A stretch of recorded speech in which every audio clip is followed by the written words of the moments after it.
సూర్యోస్మి. నేను మీ విక్రమాదిత్య. ఆరోగ్యమే మహాభాగ్యం, ఆరోగ్యం భాస్కరాధీనం. ఆదివారం మద్యం మాంసం మైదనం వద్దు, ఆరోగ్యం ఐశ్వర్యం ముద్దు. మీరు ఆచరించండి, 10 మందిని ఆచరింపచేయండి. ఆచరించండి, ఆరోగ్యవంతులుగా ఉండండి. ఆచరించండి, ఐశ్వర్యవంతులు కండి. ఆచరించండి, ఆనందంగా జీవించండి. సూర్యోస్మి. నమస్తే, నేను మీ కుప్ప పద్మిని. ఇన్నాళ్ళు మీ సపోర్ట్ ని నాకు అందిస్తూ, మీ ప్రేమని నాకు అందిస్తున్న ప్రతి ఒక్కరికి కృతజ్ఞతలు. ఇప్పుడు చూడబోతున్న ఈ వీడియో కూడా ఖచ్చితంగా మీకు ఉపయోగపడుతుంది. లైక్, షేర్ అండ్ సబ్స్క్రైబ్ చేసి మీ ఇష్టాన్ని అలాగే మీ సపోర్ట్ ని నాకు అందించండి. అలాగే ఈ వీడియో పట్ల మీ అభిప్రాయాన్ని కమెంట్ సెక్షన్ లో కమెంట్ చేసి నాకు తెలియజేయండి. నమస్తే. Welcome to our channel. నేను పద్మిని. ప్రస్తుతంతో పాటు ప్రముఖ ఆధ్యాత్మికవేత్త, సూర్య ఉపాసకులు, Sun Spiritual Society founder Vikramaditya గారు మనతో పాటు ఉన్నారు. మాట్లాడదాం. సార్ నమస్తే. సార్, మార్గశీర్ష మాసంలో చాలా చాలా అద్భుతంగా ఎప్పుడొస్తుందా అని లాస్ట్ మంత్ అంతా వెయిట్ చేశాను, రాలేదు. కానీ భాను సప్తమి రాబోతోంది. ఆదివారం సప్తమి తిథి. ఇక నెక్స్ట్ వచ్చే మాసంలో కూడా మకర సంక్రమణం అయిన తర్వాత కూడా స్వామివారిని విశేషంగా కొలుచుకుంటాం. ఇప్పుడు ఇంకొంచెం ఏమంటారు, మకర సంక్రాంతికి ముందు, మకరానికి కన్నా ముందు పుష్యమాసం ఉందిగా. పుష్యమాసం ఉంది, అదే ఇంకా విశేషం. అవునా? ఇప్పుడు మామూలుగా ఆదివారం నాకు అంటే సప్తమి తిథి వస్తే అలభ్యోగం సూర్య ఉపాసకులే కాదు, యావత్ ప్రపంచం సూర్య ఉపాసనలోనే ఉంది. సూర్యుడు ఎవరికొద్దు, అందరికీ కావాలి. పేరుద్దా, కావాలి. డబ్బులొద్దా, ఆరోగ్యం బాబోయ్ ముందే కావాలి. దీని తర్వాత ఇవన్నీ ఇచ్చేది ఆయన కాబట్టి అందరూ సూర్య ఉపాసకులమే. కాకపోతే నేను ఏదో కొంచెం బయటకు వచ్చి కొంచెం ఎక్కువగా ఆయనకు బాగా దగ్గరగా ఉంటూ ఆయన ఏం చేస్తున్నాడు, ఆయన ఎలా తిరుగుతున్నాడు. వాస్తు పురుషుడు ఎవరమ్మా? సూర్యుడే. దిక్కులు ఎవరు? ఆయన చుట్టూ ఉండే గణాలు, ప్రమద గణాలు, 64 ప్రమద గణాలతో ఒక వాస్తు యంత్రం తయారవుతుంది. అందులో ఉండేటువంటి దాన్ని సర్వతోభద్ర మండపాన్ని వేసుకుంటే నీకు ఎక్కడ గుమ్మం పెట్టాలి, ఎక్కడ సూర్యోదయం అవుతుంది, ఏ నెలలో ఎలా ఉంటుంది, ఇవన్నీ A to Z సూర్యుడే. రైట్. మరి సూర్యుడికి సంబంధించి ఆయనకి ఇంకా ప్రీతికరమైనటువంటి రోజుగా భావించవచ్చు. 8వ తారీఖు భాను సప్తమి రాబోతోంది. ఆ రోజే కాదు, మళ్ళీ కూడా 22వ తారీఖు కూడా భాను సప్తమి. అసలు బ్యూటిఫుల్ గా ఒకటేసారి ఇచ్చేస్తున్నారు. నాకు ఎవరో ఫోన్ చేసి అప్పుడెప్పుడు కళ్యాణం అన్నారు, చేయించేద్దాం అంటే నేను వెంటనే 8వ తారీఖు సప్తమి, ఆదివారం సప్తమి వచ్చింది, కళ్యాణం పెట్టేద్దామని అనుకున్నాను. కానీ ఎందుకో కాదులేండి, ఎక్కడ పెడదాం, అక్కడే పెడుతున్నాను. కళ్యాణం అయితే ఉంది, కాకపోతే 15వ తారీఖు చేస్తాను. పౌర్ణమి ఆదివారం వచ్చింది. ఎక్కడ? ఇంకా ప్లేస్ చెప్తాను. హైదరాబాద్. 100% అందరూ 100% హైదరాబాదే. 15th ఉంటుంది. అయితే నాతో అంటే నేను ఈ వాస్తు సూర్యుని ఫాలో అవుతూ వాస్తు ఇల్లు కట్టించాను. అదే ఇంటికి ఎలివేషన్ సూర్య రథం ఉంటుంది. ఆయన పుబ్బ నక్షత్రం, సింహరాశి. గీత గీస్తే దాన్నే ఫాలో అవుతాడు గురువు గారు అంటారు. ఎవరో ఒకటి చెప్పరమ్మా, అంటే ఏదో చెప్పుకోవాలని కాదు, కానీ ఆయన మామూలుగానే వెల్ సెటిల్డ్, కొన్ని అద్భుతమైనటువంటి జాబు, పెద్ద కంపెనీ. తర్వాత నాతో కంపెనీ పెట్టించుకున్నాడు. ఇక అంటే ఆయన సంపాదన అనేది సొంతంగా ఆయన హ్యాపీగా మీ దయ వల్ల గురువు గారు సెటిల్ అయిపోయాను. ఎవరు చెప్తారమ్మా?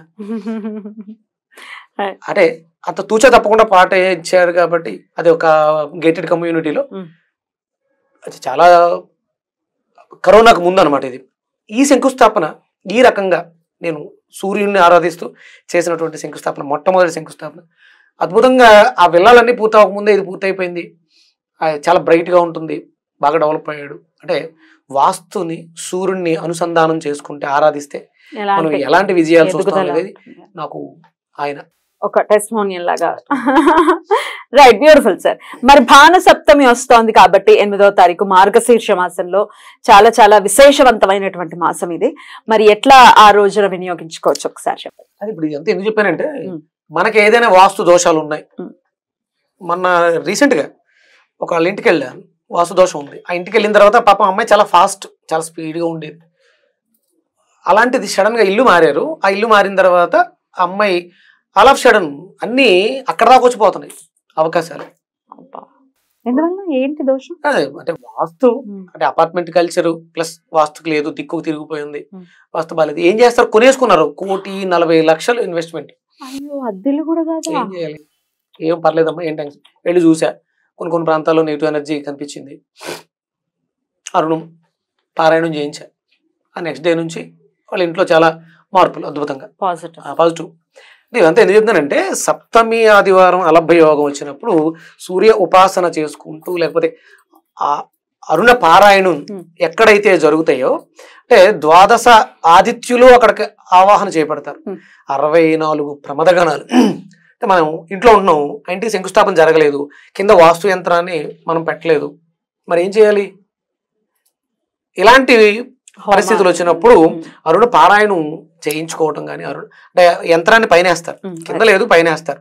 అప్పుడు దాన్ని కరెక్ట్గా దిక్కుకు వేయించుకొని, తూర్పుకి వేయించుకొని అక్కడ ఆరాధన చేయడం ద్వారా ఆ వాస్తుల్లో ఉన్నటువంటి గ్రహాలు, ఆయన చుట్టూ ఉన్నటువంటి ప్రమదగణాలు ఆవాహన చేయబడతాయి. అరుణ పారాయణం చేయించుకోవటం. అరుణ ఒకటేనా, మహాసౌరం త్రిచ అంటే అది సెట్ అమ్మా. అరుణము సౌరము సెట్, త్రిచ విధానంలో అర్ఘ్య ప్రదానం చేస్తూ సూర్య నమస్కారాలు చేస్తూ చేస్తారు. ఎంత అవుతుంది సార్ ఖర్చు మీ దృష్టిలో? అంటే ఒక ఇద్దరు పౌరోహితులు వస్తారు, సుమారు 10-15 వేలు వేసుకో. 10-15 వేలు. ఓన్లీ అరుణం పారాయణం అయితే కొంచెం తక్కువ. అంటే మరి ఆ బ్రహ్మ పారాయణం చేస్తూ నమస్కారాలు చేయాలి, సుమారు 3-4 గంటలు పడుతుంది.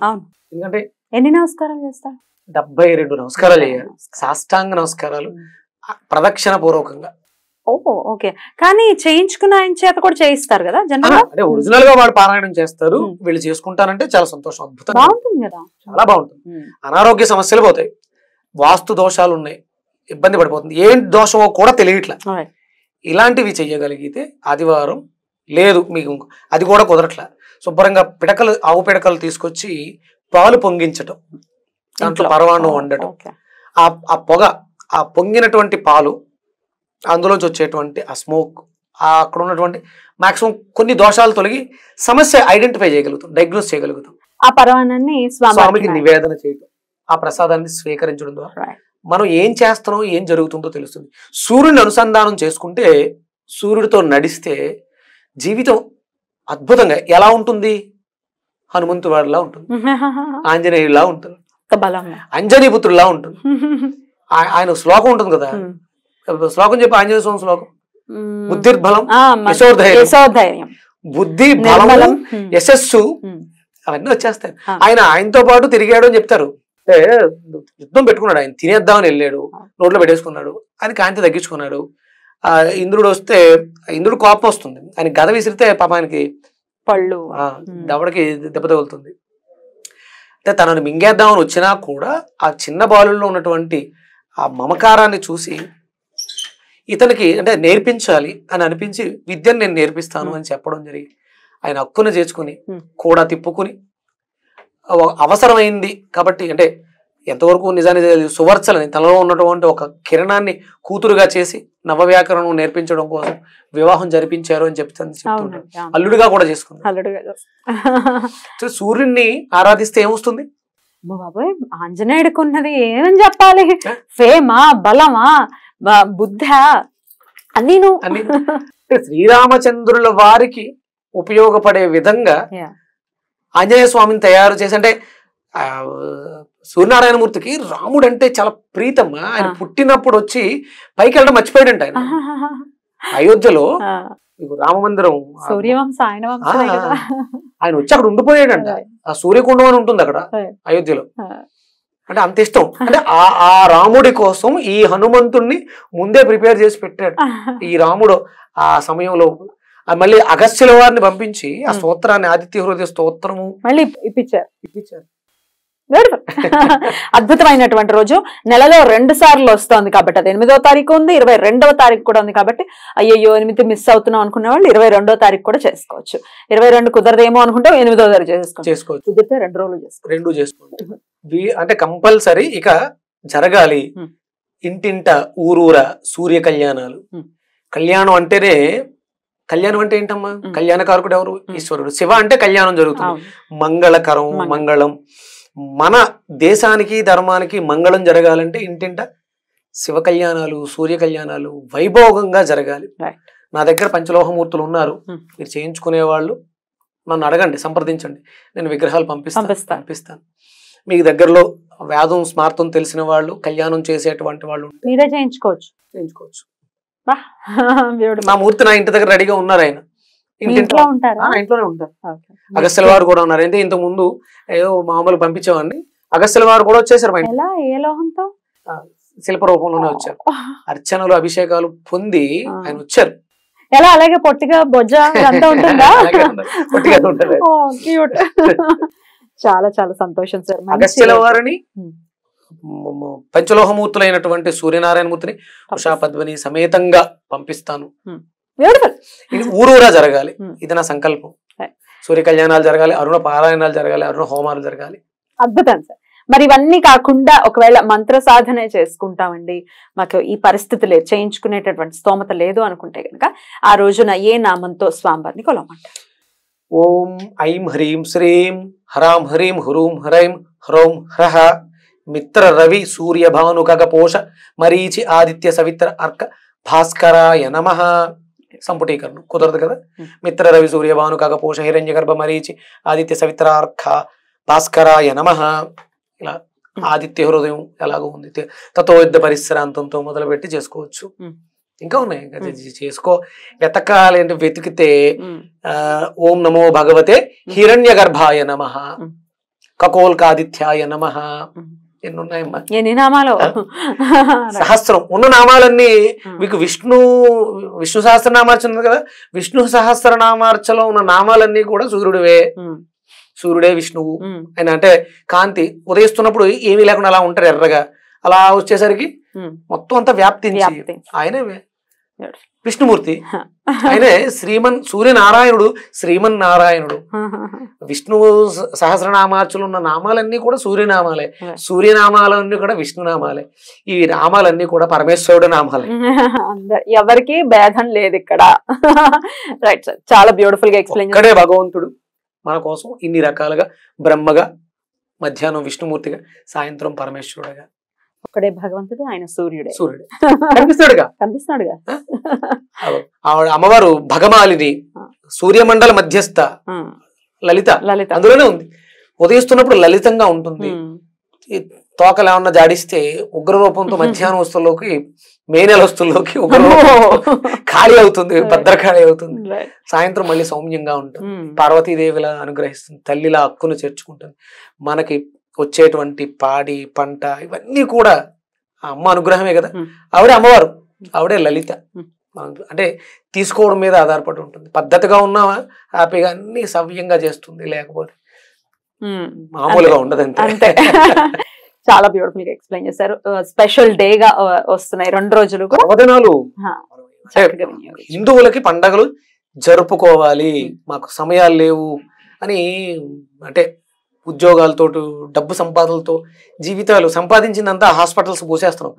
సూర్యుని అనుసంధానం చేసుకుందాం. మన పండగలకి ప్రాముఖ్యత ఉంది, పదార్థాలకి ప్రాముఖ్యత ఉంది. అవి రోగాలు రాకుండా నివారణ చేస్తున్నాయి. ఇవన్నీ పాటించట్లేదు కాబట్టి రోగాలు వస్తున్నాయి, ఇబ్బందులు పడుతున్నాం. అడ్డదిడ్డంగా సంపాదించిన డబ్బంతా తీసుకెళ్లి హాస్పిటల్స్ పోసేస్తాం. వద్దు, కలుద్దాం. ఐకమత్యమే మహాబలం, కలవాలి. మీ పర్సనల్ క్వశ్చన్ ఒకటి అడగచ్చా? మీ వయసు ఎంత? ఏం పర్లేదు, ఇబ్బంది ఏమి లేదు. 40+. 50కి దగ్గరగా ఉన్నాను. 50కి దగ్గర? ఎక్కువ 50కి దగ్గర, నో డౌట్. అయినా సరే ఇలాగే ఉంటాను. ఈ 2.5 ఏళ్లలో మన జర్నీలో నాకు ఒంట్లో బాగాలేదమ్మా ఇప్పుడు పెట్టక షూట్ అన్నది నేను వినలేదు, ఇప్పటిదాకా వినలేదు. ఒక్కసారి ఏదో గొంతుకు సంబంధించి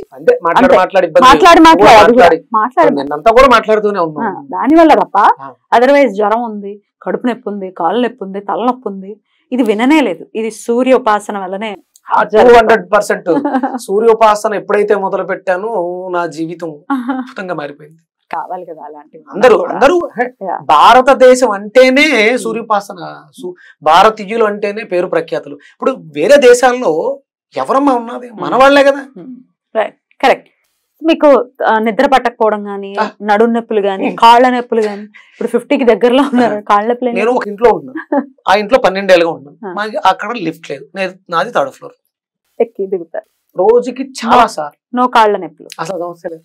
ఏం చేసి ఇక్కడ దాకా వచ్చింది, నేను కింద కూర్చొని భోజనం చేస్తా, బసిపడ వేసుకుంటా, సూర్య నమస్కారాలు చేస్తా. నో డైనింగ్ టేబుల్ అండి, అసలు సమస్య లేదు. చిన్న పిల్లాళ్ళలానే ఉంటారు. అదే ఒక అర కేజీ కూడా పెరగలేదు. 100% అప్పటి నుంచి ఇప్పటి వరకు ఎప్పటి వరకు ఇలాగే ఉంటారు. అంటే ఒక వ్యక్తి అంటే చిన్నప్పుడు పేరు పెడతారు కదా, ఎదుగుతున్నప్పుడు మనం ఆ పేరు అంటే నామకరణం యొక్క ఉపయోగం చెప్తాను. ఆ పేరు యొక్క సార్థకత, పేరుకి సార్థకత తీసుకురాగలగాలి. విక్రమాదిత్యుడు అనే పేరు నేను పెట్టుకున్నది కాదు, నా తల్లిదండ్రులు పెట్టిన పేరు వేరే. చిన్నప్పుడు వేరే పేరు పెట్టారు, మా తాతయ్య ఇష్టం కాబట్టి మా తాతయ్య పేరు వెంకటరెడ్డి అని పిలిచేవారు. తర్వాత చిన్నప్పుడు హెల్త్ ప్రాబ్లమ్స్ చాలా ఎక్కువ ఫేస్ చేశాను నేను. చిన్నప్పుడు చాలా హెల్త్ ప్రాబ్లమ్స్ ఫేస్ చేశాను. చాలా సన్నగా ఉండేవాడిని. వారం కోసం హాస్పిటల్ తీసుకెళ్ళాను. నన్ను సంక్రేజ్ కూడా మా నాన్నగారు మోసుకెళ్ళటమే నా పని. అలాంటిది దాని తర్వాత అసలు నేను ఇప్పటి వరకు వేరే ఇబ్బంది చూడలేదు. ఆ హార్ట్ కి సంబంధించి ఇప్పటిదాకా అసలు నేను మళ్ళీ అనలేదు.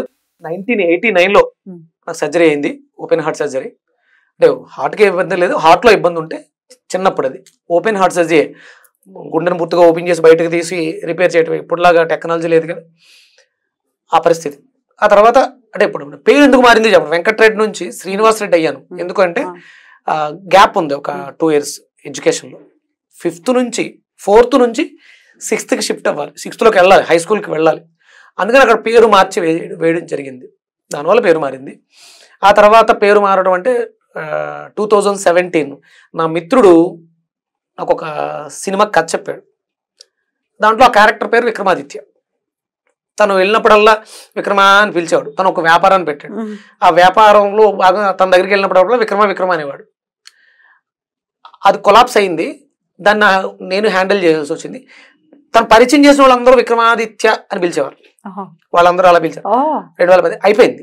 తర్వాత నేను మళ్ళీ హైదరాబాద్ వచ్చి ఆ వ్యాపారాలను పక్కన పెట్టేసి సన్ స్పిరిచువల్ సొసైటీ పెట్టిన తర్వాత వెళ్తున్న టైంలో మన లత ఉంది కదా, లతే నన్ను అంటే ఒరిజినల్ గా మీ ఇద్దరు ఆర్టిస్టులు ఉన్నప్పుడు నాకు పిన్ని క్యారెక్టర్, పిన్ని ఇద్దరు ఫ్రెండ్స్, కొడుకుగా అని చూసేది. వయసులో చూస్తే ఇంచుమించు ఒకటే ఏజ్ ఉంటది కానీ కొడుకుగా పిన్నిగా ఉండేవాడు. పేరు మార్చుకుంటే బాగుంటుందేమో, పాత వేరు కదా అనిపించింది. నేను కొన్ని విన్నాను. మనం చేస్తున్న పనులను బట్టి దానికి తగ్గ పేరు కూడా ఉండాలని చాగంటి కోటేశ్వరరావు గారు. సహజం అంట, అది జరుగుద్దంట, అది జరుగుద్ది సహజంగా వాళ్ళు చేస్తున్న పనిని బట్టి.